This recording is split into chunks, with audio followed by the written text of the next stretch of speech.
There is a tall, creamy white flower growing in the damp corners of fields and ditches across the country that gave the world its most famous painkiller, and then was thrown away the moment the drug company had what it wanted. Every time you swallow an aspirin, you are taking a synthetic copy of a compound that came from this flower. The drug's very name was taken from the flower's own botanical name, and here is the part that should genuinely anger you. The synthetic pill they made from it causes a side effect that the whole flower does not, a side effect that sends 250,000 Americans to the hospital every year with bleeding stomachs and ulcers, because when the chemists isolated the single pain-killing compound and left the rest of the plant behind, they left behind the very parts of the plant that protect your stomach. The flower relieves pain, reduces fever, and calms inflammation, and at the same time it soothes and heals the gut. The pill does the first and wounds the second, and you can ferment this flower into a honey in 14 days in a jar on your counter for almost nothing. This is meadowsweet, and its story is one of the clearest cases of suppression this channel has ever told. Welcome to Lost Plant Remedies. Let me tell you exactly how the world's most common drug was taken from this plant, because the history is not a theory, it is documented and it is precise. Meadowsweet, whose old botanical name was Spiraea ulmaria, was known to European folk healers for centuries as a remedy for pain, for fever, and for aching joints. In the 1830s, chemists began isolating its active ingredient, a compound they named salicylic acid, after the willow and the meadowsweet that both carried it. Salicylic acid worked.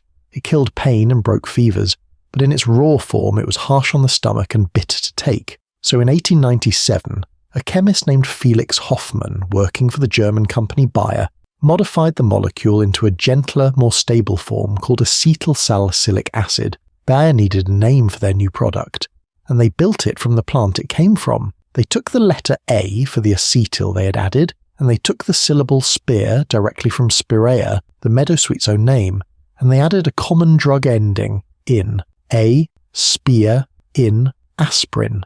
The best-selling drug in human history is named, letter by letter, after this flower. Bayer patented their synthetic version, sold it around the world, and built one of the great pharmaceutical fortunes on it, and the flower that gave it its power, and its very name, was quietly forgotten, left to grow wild and unnoticed in the wet ditches where it had always grown. It is worth walking that chain of discovery slowly, because every link in it is documented, and every link tightened the world's grip on the molecule while loosening its memory of the plant. In 1828, a German pharmacist named Johann Buchner purified a bitter compound from willow bark and named it salicin. 10 years later, in 1838, the Italian chemist Raphael Perea converted that compound into a stronger acid, salicylic acid. And in those same years, a chemist named Carl Jacob Loeg drew the very same acid out of the flower buds of meadowsweet, out of Spiraea ulmaria itself, proving that the wild flower and the willow carried one and the same healing power. For decades, the acid could only be coaxed in small amounts from plants, and in that raw form it was harsh, so it stayed a laboratory curiosity. Then, in 1859, the German chemist Hermann Kolber worked out how to synthesize salicylic acid from coal tar and cheap minerals, and suddenly it could be manufactured by the ton in a factory with no field and no flower required. That was the moment the plant became unnecessary to the industry. The molecule had been captured, copied, and cut loose from the living thing that made it. By the time Felix Hoffmann added his final softening touch in 1897, the flower had already been written out of its own story, and only the patented white pill remained. Now here is why that forgetting matters, and why it is not just a historical footnote, but a real loss to your health. When Bayer isolated the salicylic acid and synthesized the pill, they took one compound and threw the rest of the plant away.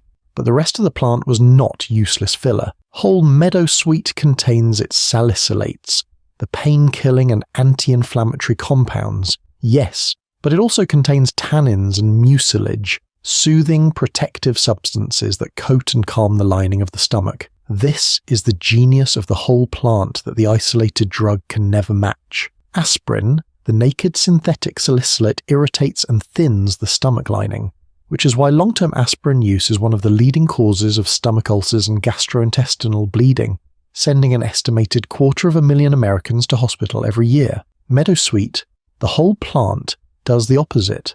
Herbalists have used it for centuries not only for pain and fever, but specifically to heal the stomach, to treat heartburn, acid, and ulcers. The same salicylates, delivered by nature inside the very compounds that protect the gut from them. The plant solved the drug's worst problem 200 years before the drug existed, and the drug company left the solution behind because you cannot patent a whole flower. So here is the question. If this flower relieves pain and fever like aspirin, without the stomach damage that aspirin causes, why is it not on every shelf? Why do we reach for the pill that bleeds our stomachs instead of the flower that heals them? You already know the answer. You cannot patent meadowsweet. It grows wild across the entire northern hemisphere and belongs to no one. Bayer could patent the synthetic molecule, own it, and sell it for a fortune. But the plant it came from could never be owned, and so the plant had no champion, no marketing budget, no sales force, and no place in a medical system built on the patented pill.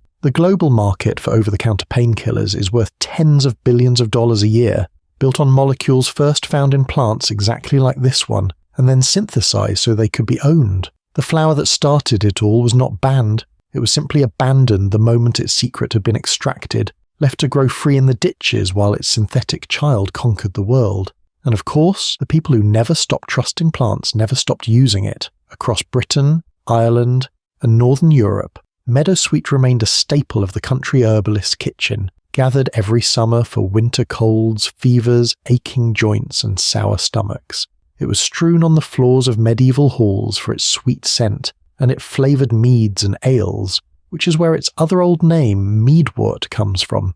It never left the folk tradition. It only left the pharmacy. In those country kitchens, it never carried a patent, a price, or a warning label, only a use remembered and handed down from one summer's gathering to the next. So let me show you how to take it back, and it begins, as always, with learning the plant. Meadowsweet, Filipendula ulmaria, grows in damp ground, along ditches, riverbanks, wet meadows, and the edges of marshes, standing 3 to 4 feet tall. It carries large, frothy clusters of tiny, creamy white flowers with a distinctive sweet almond-like fragrance, and its leaves are dark green on top and pale and downy underneath, divided like a fern with a larger leaflet at the tip. Crush a flower and you will know it by that sweet scent. It blooms across the height of summer, which is exactly when you gather it. To make the medicine, the simplest and longest-lasting preparation is meadowsweet honey. Gather the fresh flower clusters on a dry morning, away from any sprayed roadside or polluted water, because like all wetland plants, meadowsweet will take up what is in the ground it grows in, so harvest only from clean places. Pack a clean half-pint jar loosely full of the fresh flowers, then pour raw honey over them until every flower is submerged and covered. Stir gently with a wooden chopstick to release trapped air, cap it loosely, and set it in a cool, dark cupboard for 14 days, turning the jar every couple of days. Over those 2 weeks, the honey draws the salicylates and the soothing compounds out of the flowers and holds them indefinitely in a sweet, shelf-stable medicine. Strain out the flowers and you have meadowsweet honey. A spoonful eases a headache, a fever or aching joints, and settles a sour, acid stomach at the same time. You can also simply dry the flowering tops in a shaded, airy place, and steep a teaspoon into a tea whenever you need it through the winter. Now the cautions, and on this plant they are not optional, because meadowsweet contains real salicylates, the same family of compound as aspirin, and that means it carries some of the same rules. If you are allergic to aspirin or salicylates, do not use it. If you are taking blood-thinning medication, talk to your doctor first, because the effects can add together. Do not give it to children or teenagers who have a fever or a viral illness, for the same reason aspirin is not given to them. The small but serious risk of a condition called Reye's syndrome, and avoid it in pregnancy. Used by a healthy adult who is not on those medications, it is a gentle and time-honoured remedy, but it is a real medicine, and real medicines are respected, not taken casually.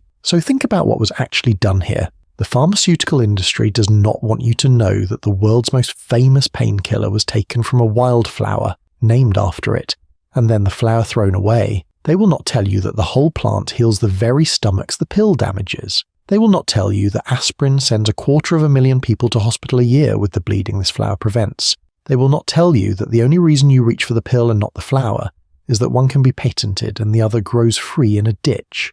They will not tell you because the flower gave them a fortune, and then it gave them nothing. And a thing that gives them nothing is a thing they would rather you forgot. But the flower does not need their permission, and neither do you. Picture your own shelf a year from now, a jar of golden meadowsweet honey you gathered and fermented yourself, ready for the next headache, the next fever, the next restless ache. A medicine that eases your pain and heals your stomach at the same time, made from a flower you found growing free at the edge of a field. That is not just a remedy. That is a small piece of independence from a system that sold you the plant's power in a pill and kept the plant's gentleness for itself. The flower that named aspirin is still out there, still blooming every summer in the wet ground, waiting for you to remember what it is. If this opened something for you, subscribe to Lost Plant Remedies before this video disappears, because we cover the plants and the forgotten knowledge that the most powerful industries on earth would much rather you never went looking for. And if you want me to walk you through making meadowsweet honey yourself,